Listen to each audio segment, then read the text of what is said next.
everybody. Welcome to Candid Conversations, where we have stimulating conversations involving real life people and real life situations. I am your host, G, alongside my Chief Perspective Officer, Tabby. What's going on, baby? What's going on, G? It is a beautiful, beautiful day. So that's what's going on, at least for the start. I mean, we woke up this morning. Hey, 99.99999% of what you need to do. Yeah, as soon as you crack your eyes, boy, that's it. You've been blessed to see another day. Hey, that's where you start, and that from there, you can only go up. You know what I'm saying? So listen, stop what you're doing right now and tell the Lord thank you for letting me see this day. Thank you. Thank you, Lord God. Listen, it's a beautiful day, like she said today. We're going to have a dynamic show. I'm so glad that you guys have tuned in today. So if you're at the house chilling, still in the bed, cleaning up, at the gym, driving somewhere, running some errands, thank you so much for taking time out of your day to spend it with your peoples. You feel me? We appreciate you. Tell these good old folks where they can find us if they want to just listen. Hey, go ahead and download that app, ATL Talks. You can download it on iHeart, you can download it on Google, and you can also get us on Apple. So download it, take us with you, hang out with us, all of those things that you can do. You can actually catch, if you do the direct app, you can catch the podcast, Candid Conversations with G. Yes, so we do save these episodes if you want to listen while you're just kind of relaxing or doing some work. You can go back on the ATL Talks app and listen. And we just launched Cluster TV's app. So you can, it's not only on Roku, you can actually go on your phone right now and download the Cluster TV app. Or when these shows go live, you'll be able to see it live and in living color. But right now, there's so much content on there you can check out. So go on there right now. It's on-demand content right now with more to come. So go ahead and do that. And for the YouTube audience, I finally gave y'all what I've been promising. I have put 6 episodes of Candid Conversations visuals online. Look at you doing what you said. Right now.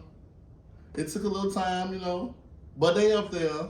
Them edit skills. I'm trying. Ah. But they up there, so if you want to go see the latest ones I got, go ahead and go to the YouTube channel, like, subscribe, comment, hit the notification bell so you don't miss the new one. So I'm caught up to date almost, and I'm glad you can catch the visuals because they funny. Yeah, they are. They are funny. some good stuff. Good stuff with a little humor involved. So listen, check that out. So Tabby, how's your week been? My week has been pretty good. Like I said, some of the weather has been very conducive to some great walks to help clear the mind, do some things of that nature. But I will say busy. Of course, life is in session as always. My daughter now is taking my keys more often. Uh-oh. So, yeah. She got a teenage daughter on the road. Yeah. She confirmed, hey, so my car come 18, a few months from now. That's still on track, right? So, yeah, that's what my week was about. That kind of reminder. Oh, okay. Thank God for not having kids. Go right ahead. Congratulations to her. Moving on to her senior levels. Senior year. Congratulations. So, yeah, it's going to be an interesting year for her and you. Yes, it is. Looking forward to it. Having some real good conversation saying, hey, enjoy the ride now, because that's one ride that once that chapter is over, you kind of thrust into a whole other lifestyle. So, just helping her to enjoy the journey, slow down a little bit. And enjoy while it lasts. Yes. Well, how about your week? My week has been trying. Okay. It has been trying to find out, no matter how old we are, you still find things that you're trying to figure out. Yes. And trying to navigate through and try to figure out if it's worth even pursuing or things like that. Yeah. It's been that kind of week. As far as work, that's normal. I'm cool with that. Other things I've been struggling with, but I'm okay. Like I said earlier, I think on Wednesday show I met with my therapist, so they kind of calmed me down a little bit. I hadn't had therapy in like 4 months with my traditional therapist because, again, when the COVID thing took over, a lot of people enrolled in therapy. So trying to get on the schedule is a little difficult nowadays, but I'm better. Funny how COVID made you talk to self, huh? Yeah. Listen to self. And well, I've been talking to myself. Cause I had, did you answer yourself? Nah, I had therapy before COVID, so but a lot of people didn't realize they needed that extra little boost of encouragement or whatever they need. They didn't realize it until COVID hit. Yeah, I think that quiet time, Yeah. because when you had to be separated, even in within the house, Yeah. you had to be separated and stuff like that, where all you hear is you, Yeah. and now you need somebody Or- to help sort that out. Or other people you didn't want to hear because you're at home Yeah. with kids and family and all that stuff. I don't feel like hearing them. Listen, Because listen, when couples are together and kids, everybody's in the house together, you're used to being away from each other about 7-8 hours a day. 10, 12. Yeah, so then we all in the same place at the same time. All day, every day, Look, I need to every change. minute of the day, every Yeah. second of the day. Yeah, I need to change. So that's when you started appreciating those teachers too. yeah, well, teachers should always be appreciated. Well, you know, we They don't already get, know, they don't get what They don't. they're just rewarded. but that was magnified then. Yeah, so it's been a trying week, but I am covered in the blood. I'm alright. I'm gonna be good. Hopefully the next week brings me a little bit more joy. We'll see. It is. But it's a nice day outside. It's You know great. what I'm saying? day It's outside. beautiful outside. Get my baby washed, then I feel a lot better about some stuff. You know what I'm saying? And we're good to go. So you ready to jump into this good stuff? Of course, always. All right. So listen. Of course, I always want the listeners to chime in. Yes. So if you feel like it's gonna tug at you today and you just got an itch to say something, call us. Call us. My number today is 213. 213. 292-7694. Again, it's 213-292-7694. That'll be the number to reach us if you want to chime in on some of these conversations we're about to have today. So, Tabby, Yes. I want to start with regrets. Ooh. The question of the day for regrets is going to be, are there any decisions in your life that you regret? If so, what was it or what are they? And what did you learn from it? And why did you regret it? So you got a two-parter, It's a three-parter. Yeah, it's about a five-parter. It's You about a all five-part complex question. and stuff. Can't You know. just be all at the surface and stuff. You got to be going deep I and know, stuff. yeah, I know what I'm doing. Oh, okay, yeah. Okay, look Yeah, at you it. know. I see. So yeah, just regrets. You know, any decisions in your life you feel like you didn't regret it. If so, what are they? And what do you regret? Well, at one point, I think I used to regret maybe not finishing college, right? Because I had a couple of years up under my belt, so I used to always wonder. No, what's a couple two? You had two left. Mhm. Okay. And then I went through a militant phase and was like, I don't need no stinking college. But Not stinking college. But I kind of wonder maybe what may have turned out, not necessarily from having a degree, more or less sometimes, or the camaraderies and some of the relationships you build. I didn't pledge. Believe it or not, I got a scholarship from Delta Theta, but I didn't pledge. So just kind of, wondering how things may have turned out. I had opportunity to be in the service. Wonder how that kind of would have turned out. I had went there, maybe spent 20 years, could literally be retired, still doing some With other the stuff. best benefits Yeah, ever. so just some things like that I look back on and wonder, could I have done something differently? I think I got past the stage of regret probably in my early 40s, because at that point, that's when I started learning that whatever decision that you made at the time, because it made sense at the time, it was the best decision. And the fact that you would have made a different decision doesn't mean it would turn out better. So once I literally let that soak in, different does not mean better. Yeah. You know what I'm saying? Then it kind of took the sting of regret away. Now, but I still do wonder maybe if I could have tweaked some things. And for me, it comes in a form of maybe knowing myself a little bit more, being a little bit more sure of myself when making decisions. And that's something that I try to instill in my daughter today, whereas whatever decision that you make, you know what I'm saying, listen to you first. You know what I'm saying? So one of the things about regret for me is when I made the decision, was I listening to me or was I listening to somebody else? Using somebody else's head, huh? Well, and was I motivated by fear? Yeah. As opposed to just understanding that, okay, you're not gonna always know every step on something, but try it. If it turns out good, fine. If you like it, keep doing it. If you don't, don't. So regrets, I am gonna say at this stage in the process of understanding and figuring out life, I'm going to say no, I don't have any regrets, but I certainly do have, again, certain decisions that could I have done a little bit better on that one. And like I said, college and going into the service are two other main ones. So no regrets is more like what ifs. Yeah, that's a good segue on it. And even now, like when I look at the career that I have, I've been with the company that shall remain nameless for over 20 years and wonder, you know what I'm saying, had I maybe made some other decisions, like where could I be in the company and like, you know, that type of stuff on it. So I do look back on that, but I am definitely a practice of it's about now. So you're living for the moment. I'm living for the now, baby. Okay. What about you? You know, when I did the research and wrote this question, I was like, do I have any regrets? And it wasn't even.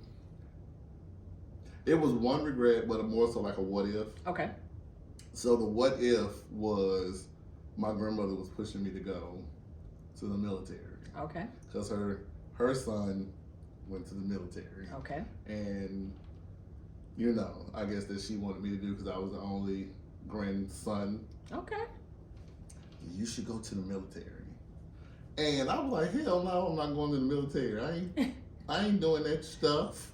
You know what I'm saying? Like, I don't want to go. But I kind of thought about what happened if I had went, because I didn't have a male role model, right? Okay. So I think if I would have went, I would have gotten what I needed from the male perspective as like maybe father figures to these sergeants, man, you know, grooming me to be like more of a male influence type of an ordeal. So I wouldn't be as sensitive as I am now, or I would have more thought processes on what I think about now. Maybe I wouldn't be in such a deep phase of depression. I don't know. I can't say, but had I went, I probably would have gotten that. Right. You know what I'm saying? But I didn't want to go because all I thought about was death. I know, right? And I don't know. I didn't know the whole military thing. I see what I see on TV. Right. And what I've read sometimes, I'm like, why haven't they send me to war? Right. Man, you over here worried about me and I might not make it back alive. And I didn't know anything about military benefits and stuff like that when I was growing up. Nobody really kind of explained it. So like you get these VA loans, these retiring early and all this stuff. I'm like, hell, I would have went through that. Yeah. Now, had you laid it out like that. Now, if you would have led with that. Right. Like sign me up right now. And then not everybody goes to fight. Yeah, not everybody goes to fight because they could have broke down the branches. National Guard, Army, Navy, they would have broken down. Okay, let me pick which one. Okay, I'm gonna pick the one that I'm gonna be right here. The one that go in last. I'm gonna be here. The one that sit on the sidelines. Yes.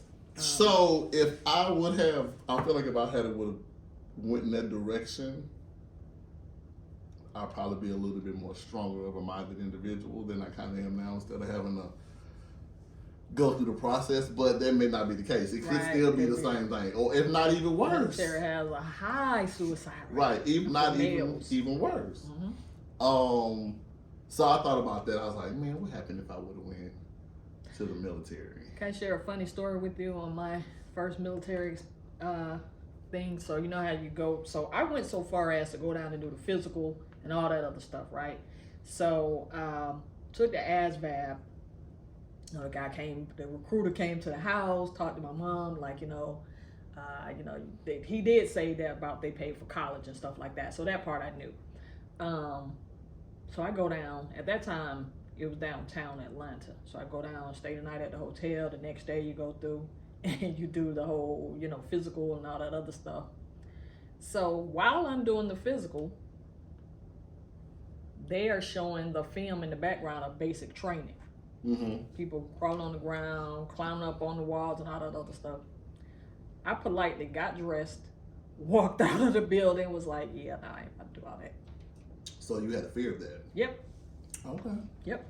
So the recruiter called me for months after that. Well, you don't know what could have happened if you had stayed. Right. And my mom was like, look, she's not going. Stop calling her. Right. You know what I'm saying? Like, it's not going to do it. But it's funny because, like you said, had they mentioned even at that time about VA loans, I would have certainly have wanted my mom to have a house. Yeah. Then that probably would have swayed me, you know what I'm saying, to make a decision, not necessarily more out of fear Yeah. of doing something different than more or less of an opportunity. Yeah.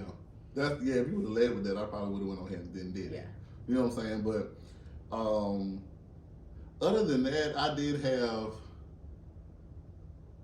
one regret. It's gonna sound so dark though. God, Jesus. But I'm gonna say it because Okay. this is my show and it's Candid. All right. So we're gonna talk about And it. we're going to shed some light on it. Yeah, you know, I regret not telling my mom about my rape and molestation earlier.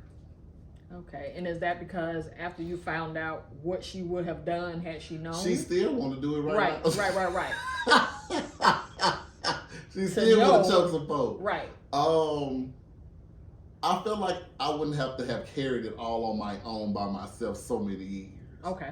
You know what I'm saying? Like, she just literally found out maybe like a year and a half ago. Really? Yes.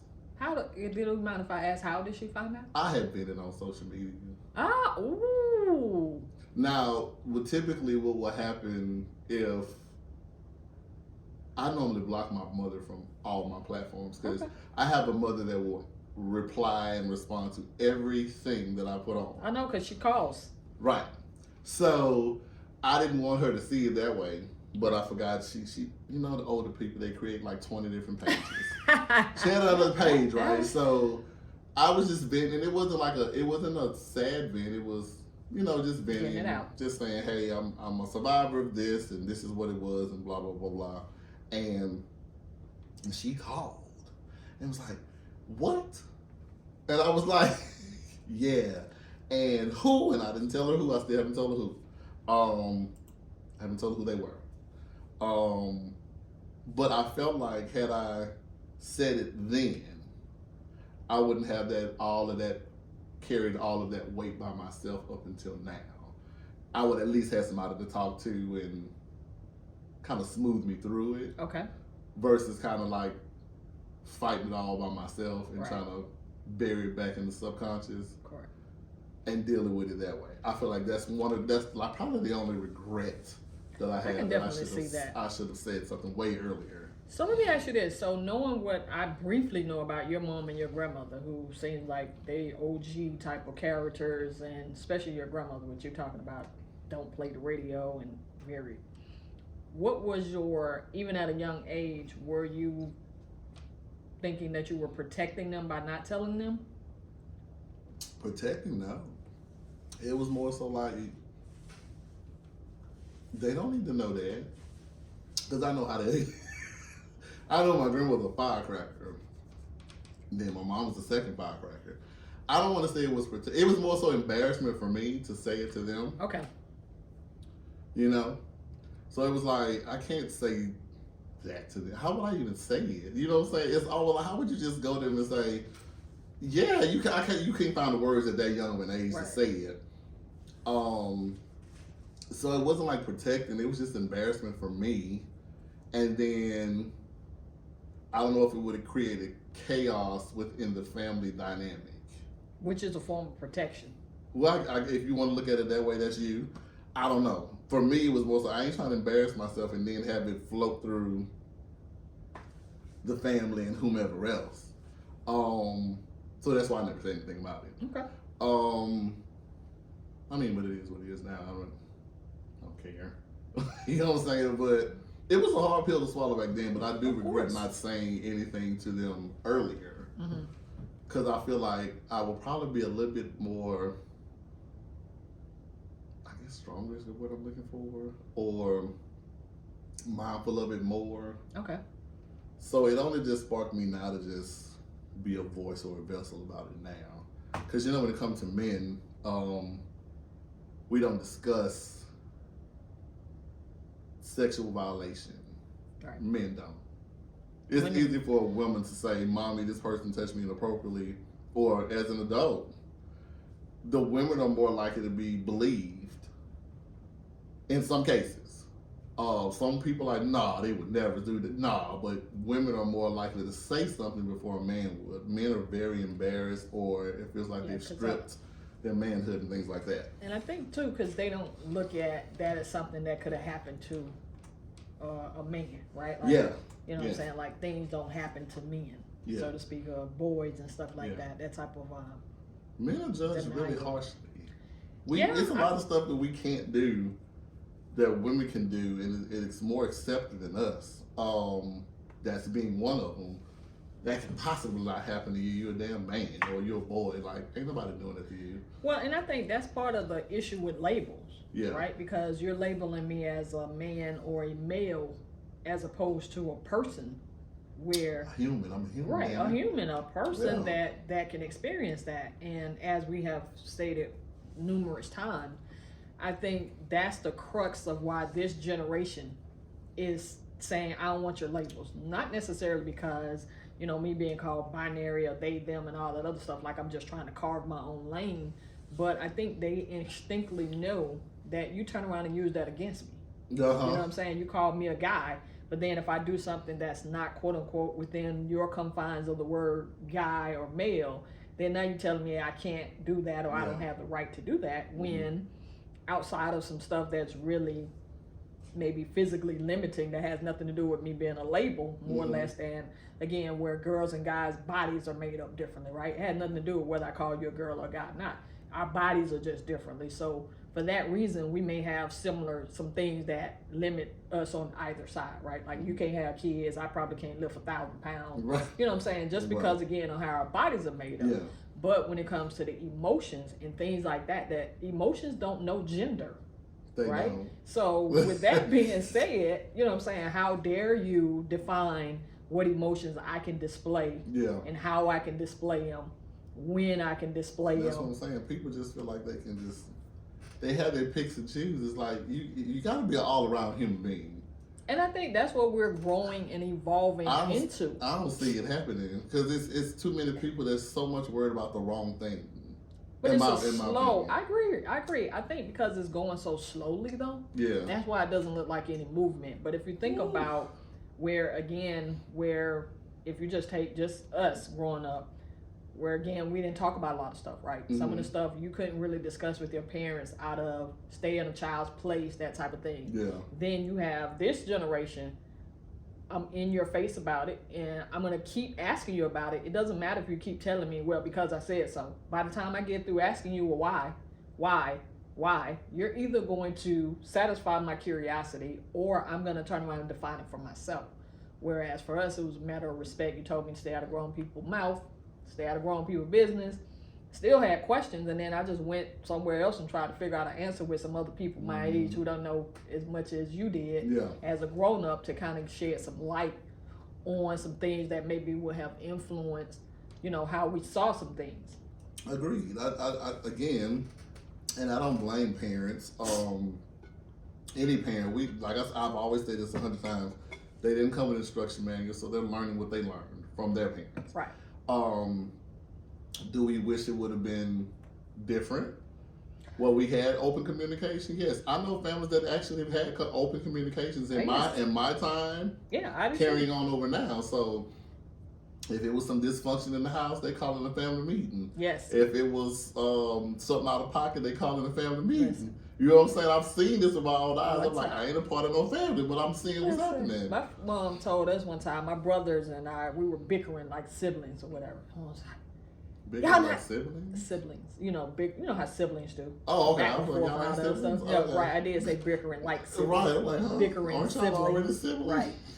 And my mom, it was just like, she just got mad one day. And we're sitting down because every Wednesday, I don't care what you had going on, you were required to be at the family table to have dinner. Right? And she was like, y'all not acting like family. Y'all acting like a group of people. We are family, and this is what family does and stuff like that. So it was required that you talked about certain things. Now, even then, I don't care who's in your face. Some stuff you're just not going to talk about with your mother, or in that type of situation, you might feel better talking about it with your friend.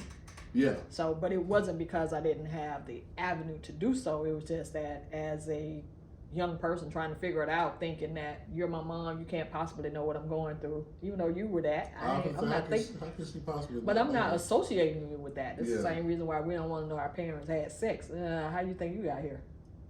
But you don't want to really think about it like that, right? Yeah, I mean, people go automatically to discuss mode. And stuff Right. like, it's like, ew, but nigga, that's how you got That's here. how you got here. It's science. Right. Come on. But I'm 8. Yeah, I don't hear about yeah. science. Of course, All I know get is it. my mom. Well, and it's almost just like when my grandmother used to stay frequently talking about death. Okay. When that was her thing. When I'm not here, you have to learn how to do such and such. And at that time, I don't want to hear what you're talking about. Me and my mom would say, we don't want to hear that. You gonna be here. But you know, it was real life. It was like, if I'm not here, I'm sure as you got a birth certificate, you get an expiration ticket. And a death certificate. It's coming. Mm-hmm. Your ticket gonna be punched, and it's coming. 2 certificates. That's how she was. She was like, it's gonna happen, so you might as well get used to me saying it. So I stopped saying it. I'm like, okay, so what do I need to know? If I'm dead, you need to learn this. And this is what I'm like, okay, and this is where this goes. So it's almost like we're scared to talk about the inevitable. It's gonna happen. You know what I'm saying? Like, I do feel like if there was active communication, I always stress communication because it's so important. A lot of things could be like ironed out and Yes. give a better understanding. Yeah. You know what I'm saying? Like you said, we are on the verge of opening up more and hearing, and kids are coming at a rate like, hey, I do want to know. Would you rather me? That's why I hear when some people say, well, my child smoke in the house. I'd rather them smoke weed here with me in the house than go out here and deal with somebody else and get. I can understand it a little bit because they have that open communication. Right. Or, well, my child having sex, they might as well have it under my roof. You know, I've heard people say this. Like, Yeah. And it's a weird. way that you cope with natural human behavior, right? Because I don't care how you raise your kids. I don't care. And we're living testaments of it. Like, our parents don't know everything that we did, and they certainly didn't raise us. Yeah. You know what I'm saying? To do certain things. But because the whole point of the human experience is to experience stuff. Yeah. Now, what that stuff looks like is different for certain people. Some people live a kind of straight and narrow type of life where, hey, you told me not to do this, I didn't do it. And then you got some people where you told me to do it and I did everything except that. Yeah. You know what I'm saying? But is it right or wrong based on that's the natural inclination of humans is to experience stuff? Absolutely. Listen, if you want to chime in, I know we kind of went around 285. We back on 20. It's okay. Still has to do with regret. It still has to do with regret. If you got any regrets, I would like to hear any regrets that you may have that you could, if you could regret it and admit to it and say, hey, I regret doing that. I should have went another avenue. Give me a call. 213-292-7694 is the number. Again, it is 213-292-7694. Give us a call and let me know your thoughts on regrets. Is it even not worth having regrets? That's the way that God wrote the path. It's like, hey, that's the way I'm supposed to go. So, and it doesn't have to be a heavy regret too. Doesn't Like have to be you could heavy. have ate something and you were like, I regret eating that Yeah. last night. You know what I'm saying? It could be something that's light. Doesn't always have to be life changing, heavy. Yeah. Just anything that you wish maybe would have turned out a little It different. turned out a little tad bit different. Because I used to wish I was a white boy. Now I will tell you this: I probably wish I had their money. That's what I'm telling you. That's what I mean. I ain't gonna lie. Once I saw how we moved, Yeah. I was like, I cannot imagine. Yeah. Like, it's just so I think it was the perks of. Of course. Yeah, I was like, well, if I was white, I would have. Then I thought about, I'm okay. And then you pass by a trailer park and seen that not all of them have money either. Because it wasn't a visual of that. What we saw was rich, wealthy. I'm going to tell how old I am. When you watch the Dynasty and Falcon Crest and all these Different strokes. Well, that was Because the guy was Yeah. white and they had the money. Yeah, so when you see these visuals, it's like, damn, white people got it right. They got it financially stable. They go to nice schools, you know what I'm saying? And our ass over here eating wieners and beanie Bologna wieners. sandwiches. Oh, Look, I've never eaten bologna sandwich in my Listen, life. now the bologna sandwich that they have on their menus that they $10. They're doing fried bologna sandwiches Right. and stuff like that. And you're like, It's like, yeah, charge me I'm $10 okay. for something. I was supposed to be an American. Our experience is the balance, though. You know what I'm saying? Because I think when you got older too and you looked at, even though it appeared that they had everything on a quote unquote silver or platinum platter, Yeah. they still had the same issues. Mm-hmm. They were still doing It's some of not the worse. same dumb stuff. Yeah. You know what I'm saying? So you started to think like, well, hell, It that ain't the not answer. worse. Yes, indeed. So let's segue here. How do you think your upbringing affects you as an adult today? Well, because that was my first run-in with life, I think it definitely is playing that story in the background, right? It's influencing, you know, how I see things just in the being in an upbringing of growing up in the 70s and stuff like that.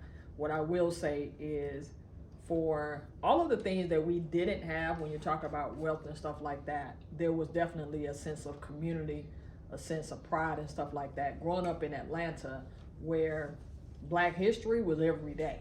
Yeah. You know what I'm saying? And at our elementary school, Charles Drew Elementary, there was an expectation of greatness. You know what I'm saying? Like there was this, they held you to a certain standard, even though I literally grew up in the projects, right? Which one? But East Lake Meadows. And anybody from Atlanta, I think they were just coming down when I got here. They was tearing a bunch of them down. they were tearing the bus on down. It's right over there where East Lake Golf Course is. Oh, with the East Lake Publix Meadows, and stuff. yes, Yeah, all of that. okay. Right across the street used to be East Lake Meadows, one of the actual, that was the first housing project that actually looked like townhome type stuff. Yeah. Where they went from the buildings, the Good Times building, where it was all up in, you went to the biggest metropolitan cities where it was real like small apartments and stuff like that. Like these were literally like 5 bedrooms, porches, and all that type of other stuff, wash and dryer connections in the unit, that type of thing on it. So, but it was that type of community vibe that didn't make you feel inferior. You still knew something was off because again, you're looking at TV, and even though this may be, we didn't have a 5-bedroom, even though this may be a 3-bedroom, 2-story like apartment and stuff, it did not look like the 2-story apartments on TV. Right. But part of it was it instilled a set of values that now I still hold dear to, like family, helping people out, you know, and stuff like that. I think the biggest influence I'll say that I had was I did used to question, again, for me, like, what the hell did Black people do so bad? And why we keep having certain situations? And for everything that was in front of me about Black excellence and all that type of other stuff, I still, for me, something wasn't adding up, right? So today, when I look back to, you know, those things, it was still people doing the absolute best they could with what they had and not necessarily being defined by what was called, again, you know, at that point, the projects had a negative connotation. Right? And kind of, you know, looking back on that, looking at the values that was instilled, one of the things that I'm most grateful for was my mother. She grew up in Christian background and all those other things, but she was such a open-minded individual till once I started to question, you know, my religion, my place in life and stuff like that. She was so receptive to it. She was just like, well, hey, this is what works for me. You're gonna have to find out what works for you. Let me know, you know, what you find out and all that type of other stuff. So those are the types of upbringing that determine, you know, what I end up doing today. So it affects you. Of course it affects me. Today. And it affects me too when it comes to money, the perception of money. And not necessarily because it wasn't enough, more or less, because we had what we needed and nice things and stuff like that to the degree of what my mother, single mother, was providing. But at the same time, I think I did wonder, again, when it comes to color, which, like, why do other races have so much more? You know what I'm saying? Material-wise. And I don't care what anybody say. I wanted material stuff too, not from a, that's all I want out of life. But at the same time, I'm looking like, well, it looks like they don't figure out a way to have it all. Why can't we? So today, I have to make sure that when I approach money or having money conversations with my daughter It's not coming from a lack of or a fear that there's never going to be enough of it, other than you just need to make wise decisions about it. Mm-hmm. So that's my biggest thing that I would say that did influence what I kind of process today. Okay. What about you? That's good stuff. Yeah, That's good it's work in progress. Yeah. You know what I'm saying? I think for me, because I didn't have the traditional household either, I grew up with two working parents. My mom and grandmother worked their asses off. And I wanted to travel down. It's funny because my mom was an RN. My mom went to school for that. Yeah, or a CNA. I think it was an RN and a CNA, one of them, but she was in the medical field. And I was like, man, my mom helping these people. You know, it was the day she brought me to work and I could see some stuff. And she was helping these old people and they loved her. They loved to see her coming in the room. Oh, that's real cute. And then my grandma would take me to work with her. And she was management at a hotel. Okay. And I would go with her and she showed me that everybody, the difference between my mom and my grandmother, my grandmother struck fear in everybody at work. So when they see my grandmother coming, they was like, oh hell. My mom was like, oh hey, Miss Mary. So it was looking at the difference too, but I just looked at the work ethic. So I know I get a lot of my work ethic from the both of them. Okay. Because I didn't work 3 jobs at one time and didn't even have to. As you see, I'm always trying to work on, I'm always moving and working. My work ethic, I definitely apply that to today's, as an adulthood. Finances was my grandma, because that woman had diamond credit. If you don't know what that is. Listen. That is the kind of credit where you can put your signature on stuff and walk away. Walk away. Yes, that's what she had. She had that diamond stuff. So it wasn't nothing for her to go be like, I want this. So I think that's why I get my little flair of wanting to like a little. I was never a materialistic person, but if I do get stuff, it would have to be like nice. So I do apply that today. Now, do I have the diamond credit? No, what I'm working on. But I think I get that from just trying to level off and learn finances and making sure, because we are in the era where some of us are working paycheck to paycheck. It's a little hard to kind of work, and then people don't want to. You have to. You don't want to, but you have to maybe go and find another job to level off and work like a damn slave. To me, I feel like that's what it is in today's time because of how inflation is and how everything is so high. If you don't have a significant other or a spouse helping you balance those financial responsibilities in your household. But definitely the work ethic, definitely the financial part of it. I definitely apply that stuff today. And just learning things not to do from family. Oh, definitely that. You know what I'm saying? So being around I don't want to do that. being around family members that will literally get up and start drinking, I don't want to see that.